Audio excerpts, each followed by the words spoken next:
దాదాపు 8 ఏళ్ల తర్వాత ఐపీఎల్లో పునరాగమనం చేశాడు Australia star Mitchell Starc. One day world cup 2023లో సత్తా చాటిన ఈ సీనియర్ పేసర్ కోసం వేలంలో ఫ్రాంచైజీలన్నీ పోటీపడితే కోల్కతా నైట్ రైడర్స్ భారీ మొత్తానికి సొంతం చేసుకుంది. కానీ ఇప్పటివరకు ఆడిన 2 మ్యాచ్లలో స్టార్క్ వల్ల జట్టుకు చేకూరిన ప్రయోజనం శూన్యం.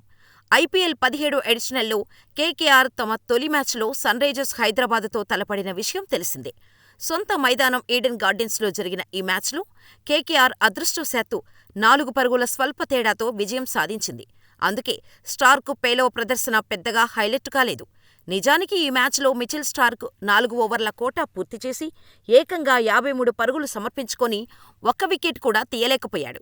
22 ఏళ్ల పేసర్ హర్షిత్ రాణా విజయవంతమైన చోట ఈ లెఫ్టార్మ్ పేసర్ పూర్తిగా తేలిపోయాడు. తదుపరి రాయల్ ఛాలెంజర్స్ బెంగళూరుతో మ్యాచ్లోనూ చెత్త ప్రదర్శన పునరావృతం చేశాడు స్టార్క్. 4 ఓవర్ల బౌలింగులో 47 పరుగులు ఇచ్చి ఒక్క వికెట్ కూడా పడగొట్టలేకపోయాడు. ఫలితంగా ఇప్పటివరకు ఆడిన 2 మ్యాచ్లలో కలిపి 8-0, 100-0 గణాంకాలు నమోదు చేసి విమర్శలు మూటగట్టుకుంటున్నాడు.